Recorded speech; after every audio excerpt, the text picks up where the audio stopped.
Assalamualaikum warahmatullahi wabarakatuh. My name is Nisrina Nazaran Faira from English Education 6A. Halo, apa kabar semua? Pada kali ini kita akan membahas sebuah filosofi hidup dari negara Jepang yang diterapkan di berbagai perusahaan dewasa ini.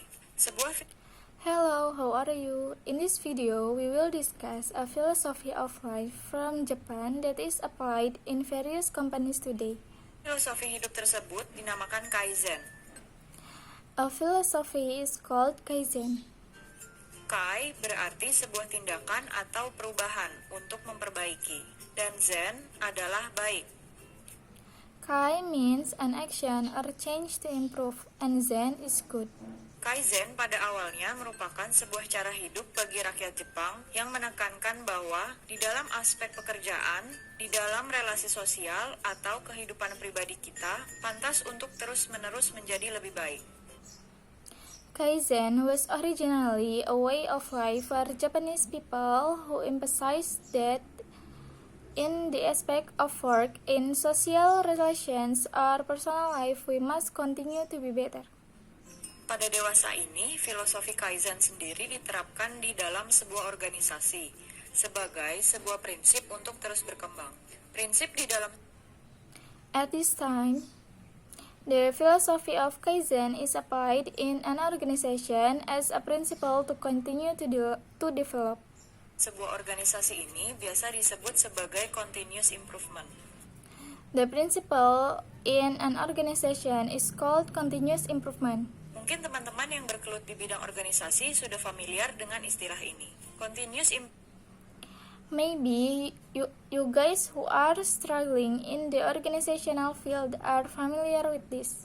Improvement hendaknya dilakukan di seluruh lapisan di dalam organisasi, mulai dari top management, manager, supervisor, maupun staff.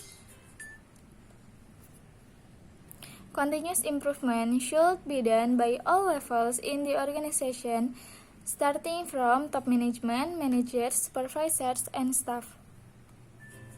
Konsep Kaizen ini juga berfokus pada keseluruhan proses yang ada di dalam perusahaan.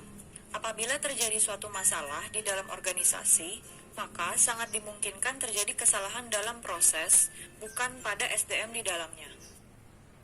This Kaizen concept focuses on the whole process that is in change.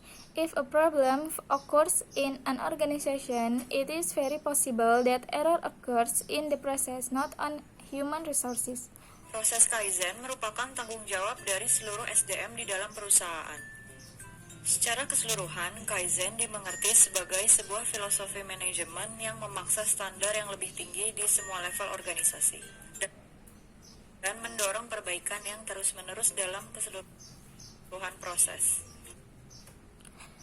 The Kaizen process is the entire responsibility of human resources in the company.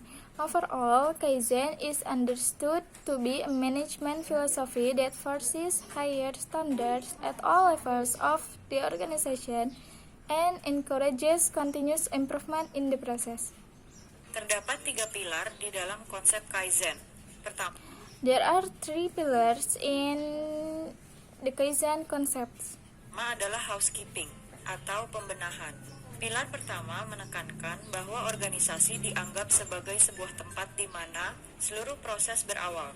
Maka dari itu, first, housekeeping. The first pillar emphasizes that the organization is considered a place where the whole process is cloudy. Itu haruslah diciptakan lingkungan kerja yang tertib dan kondusif. Ketertiban lingkungan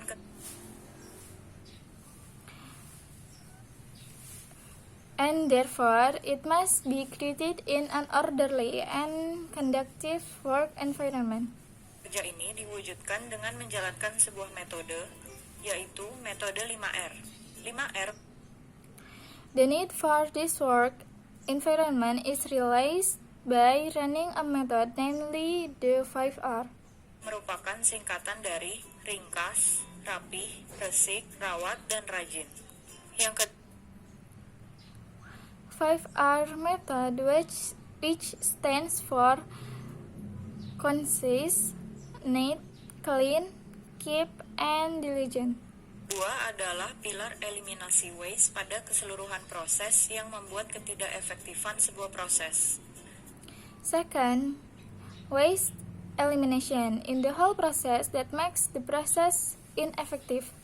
Dalam filosofi Kaizen, terdapat 8 waste yaitu defect atau kecacatan, overproduction, waiting, non-utilized talent, transportation, inventory, motion, dan excessive processing.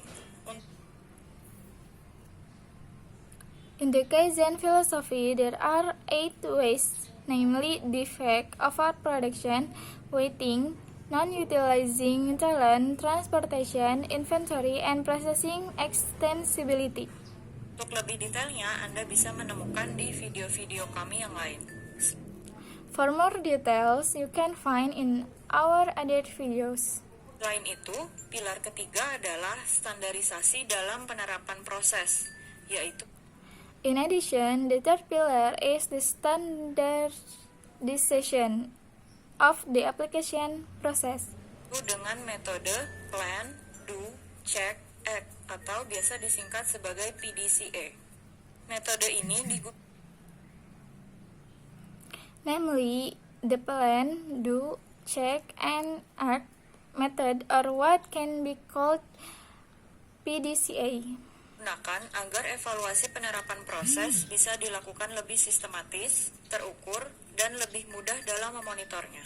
Biasanya, This method is used so that the evaluation of the application process can be carried out more systematically, measurably, and more easily in monitoring it. dilakukan dengan membuat matriks dan checklist pada prosesnya. Usually use a matrix and checklist in the process. Thank you. Wassalamualaikum warahmatullahi wabarakatuh.